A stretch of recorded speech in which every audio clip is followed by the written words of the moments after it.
Good morning, everyone. So we're back here with the Fairmont. Things have escalated. We actually just dropped the engine out. I don't want to use things, and that's what I'm saying. So a couple things have changed. Well, my buddy had the crank. He currently has the crank. Ed Thomas, great machinist. He said, bring it over and we're gonna, he'll take care of it. He's just checking over, miking it out real quick, and he threw it in his parts washer. So it's awesome to have a local machinist that works with you. So he's got the crank right now. I got bearings last night, and yeah. Unfortunately, when I unbolted the transmission from the engine, it broke 2 ears off. Now, this is a 50-year-old transmission, so it could have broken from, stress when it was installed.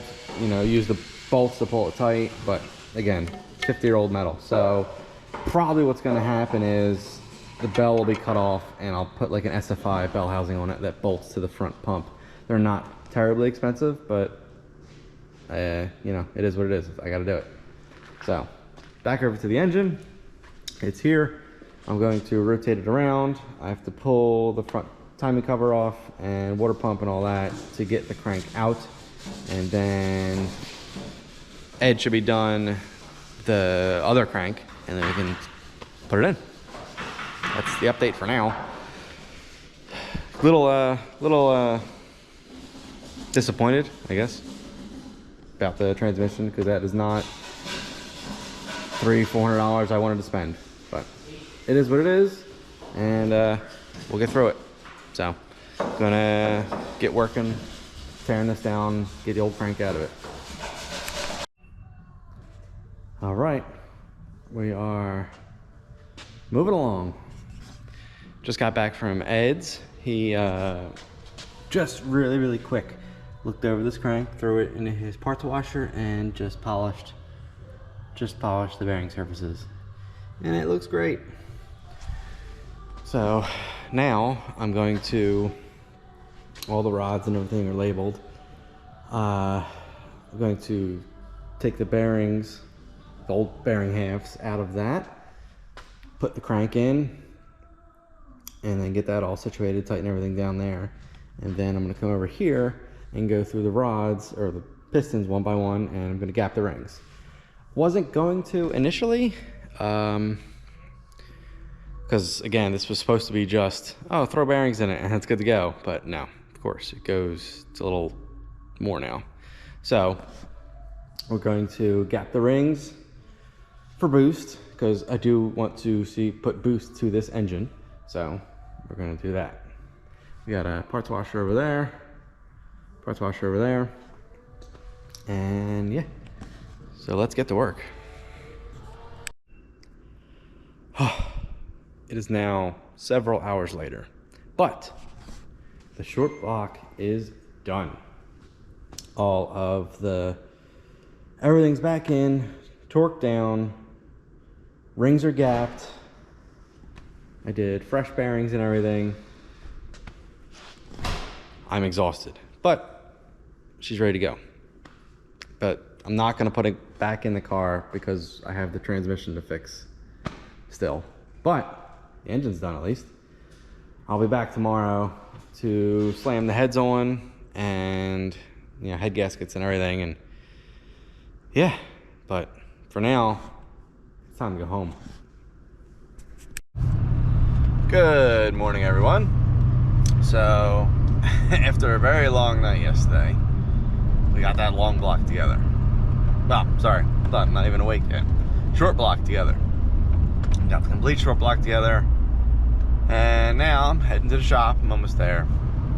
And we're going to put the heads back on and get it basically completely buttoned up. I'm going to double check, make sure I torqued the rods and mains. Just double check. It's there. It was there pretty late last night. Working on it pretty long, so it doesn't hurt to check. I'm already there.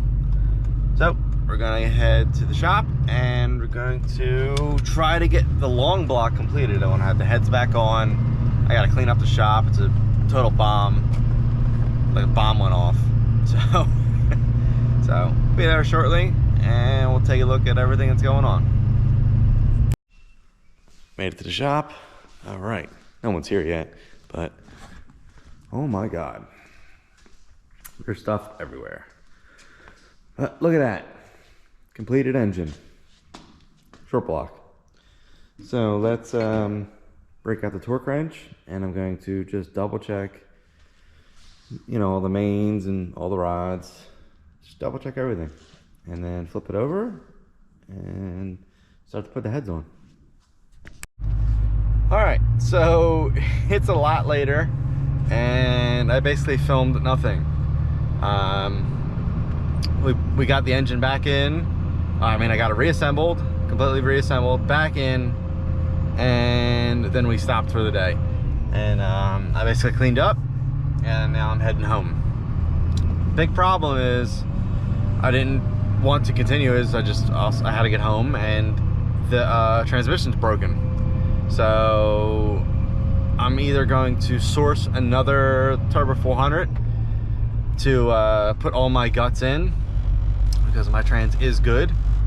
So either do that or buy an SFI bell housing and cut the front of mine off and you bolt the SFI one to the bell house, to the pump, the front pump bolts, and that's it. So I might do that. I'm not 100% sure yet. I haven't decided. But yeah, it's just I've been there. I've just been working straight for like 4 hours, getting that engine back together. Double checked all my torques. Everything was good. The engine spun over, you know. So yeah. So I will pick up the camera the next time. Well, the next clip you'll see is probably when I have a transmission solution, whether it be, you know, like I said, either another core that has my guts, another random trans that I just purchase and throw in and see if it works, or we cut it and put the SFI bell on it. So just left a guy's house. He reached out, said he had a transmission. He said it's a core, but we're gonna roll it over and pull the pan, see what it looks like inside, and probably stuff it in the car. Because if it works, great. If it doesn't, you know, it was only 100 bucks. He sold to me as a core, so. But the other one will probably cut the bell off because it's built. It'll get the bell cut off, but right now that's gonna get stuffed in the corner, and yeah. So next week, it'll be in 10 seconds for you guys, but we'll take this trans apart, see what it looks like. Told you my next clip. So it's a couple days later and we are heading to the shop. Well, first I'm gonna stop at the store and get a bunch of fluids that I need, but got the transmission in the back. We're gonna roll it over and we're gonna see what it looks like. It's probably okay, might be, maybe, I don't know. But we are on our way to the store and then we're on our way to the shop. So we'll be there shortly and then we'll get the trans unloaded and rip the pan off. See what it looks like. I hope it's good. So we've been at the shop for a little bit and basically been fighting transmission issues. I'll show you. Now, the transmission was sold to me as a core. So I cannot fault the guy for saying it was a core. You know, you have to rebuild it. But I wanted to try to use it anyway. First issue, the converter would not spin. Once we got the converter on, it would not spin. The pump was locked up. Got the pump unlocked, okay, fine. Next problem is this nut is stuck on here. So we have to fight that. Basically what we're gonna do is we're gonna take, tomorrow, all of the guts from that one, because it's a known good transmission, and put it into this case. We're gonna do that tomorrow. But for now, I've been working on the engine. Everything is connected back up. It is currently open header, so it'll be very loud, but we're gonna crank it and we're gonna see if it runs. I did change the starter. It has another starter in it. So let's see.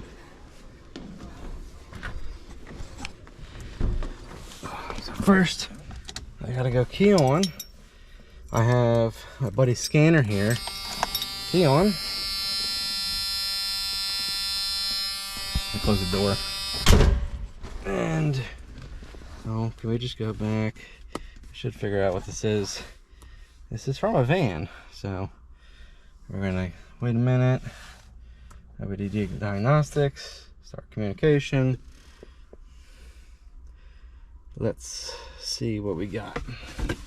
It should be a 2011 van, I believe.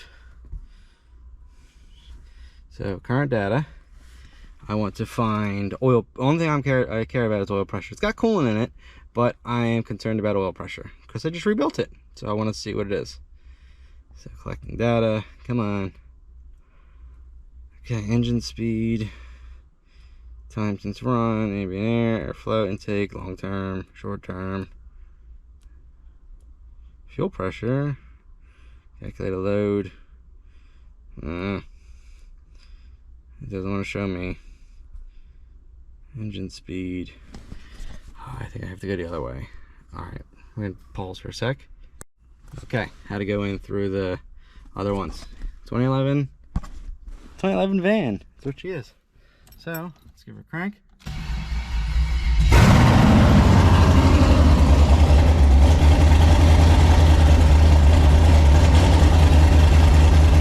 I'll take that.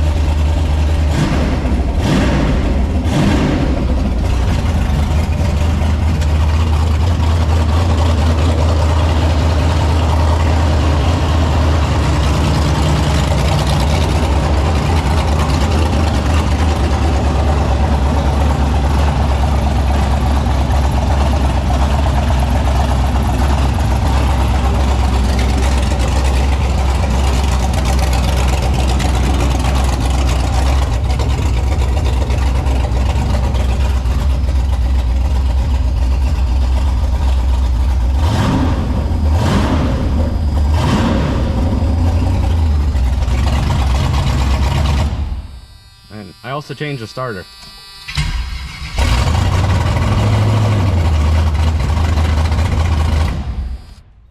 It runs every time now. Possibly you heard a small squeak up front, and that is because the power steering, he can't say it, but it literally says fucked on it.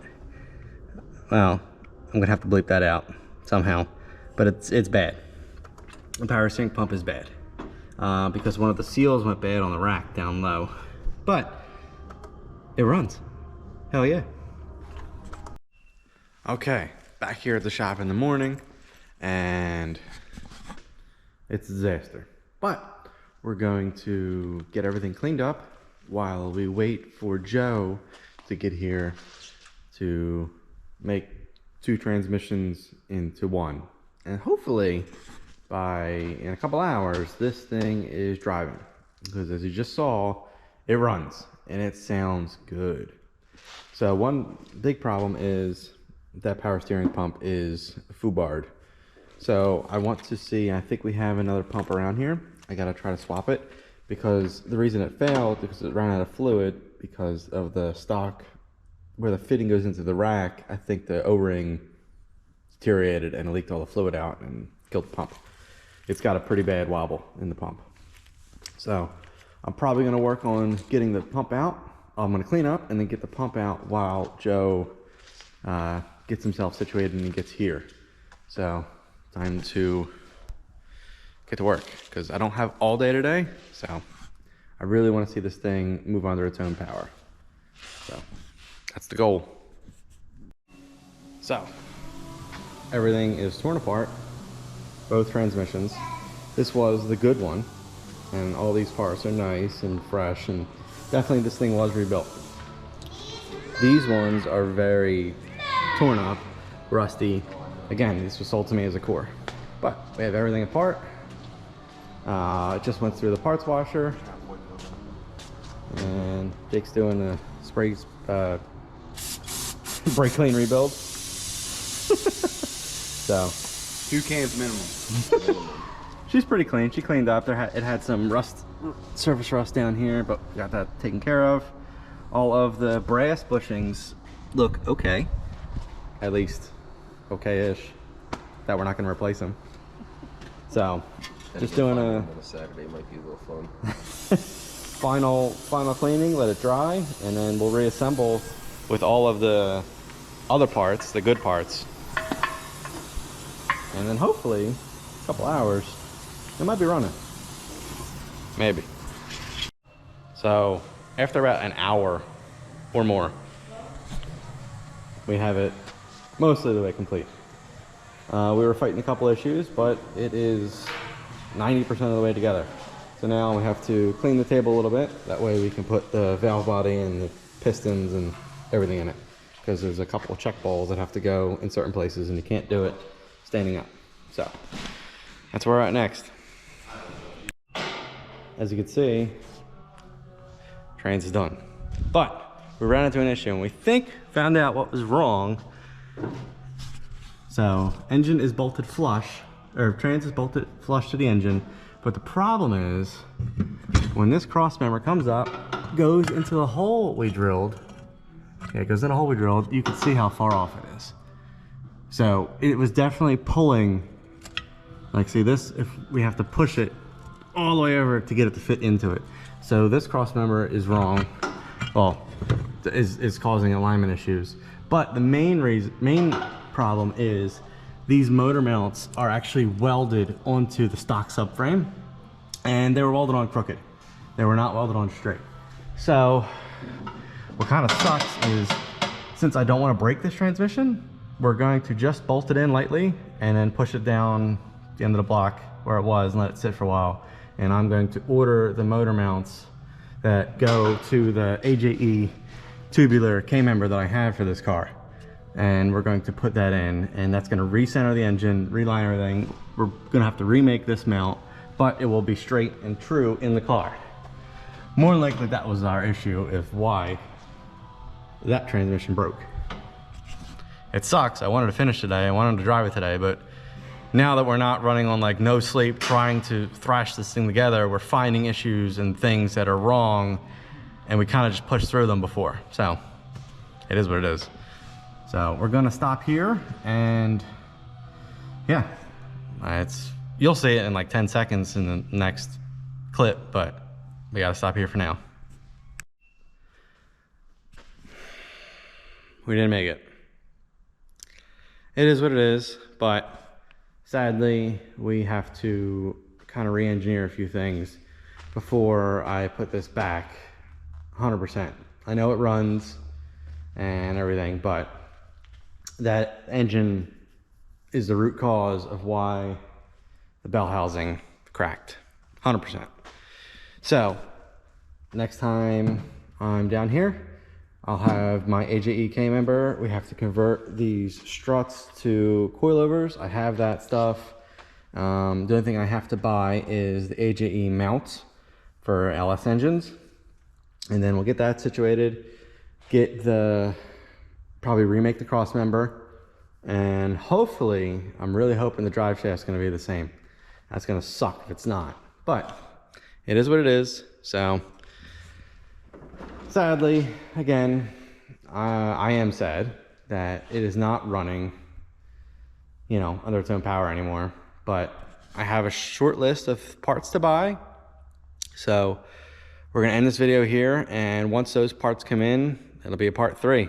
Didn't really want to do a 3-part series on, you know, this, but it is what it is. So hopefully you guys enjoy this content. Again, we're going to push this car, I think, with the new cam in it, you know, 373 gears in the rear.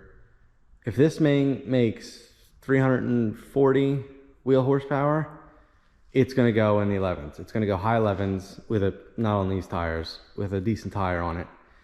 And the factory traction lock does not give up in one wheel. If we can cut a decent 60, this thing's going 11s. And then we have a nitrous kit. I will spray this thing to go 1090s. I know I can do it. So I don't know if I want to go that fast with this setup without the cage, but I went that fast without the cage before in my Mustang. So local track's pretty cool. As long as you can handle it, they don't care. So shout out to them. So we're gonna end it off here. I'm gonna get a thumbnail because I need one. But I've been seeing a lot of subscribers. I appreciate you guys and everyone. I really do. And I'm gonna keep trying to make content. I know, again, I'm not the best editor. I'm not the best with transitions yet in the software, but I'm trying. And I'm watching a lot of like tutorial videos how to use it and talking to my one buddy about it, and I'm trying. So thanks guys, and we will see you in the next one.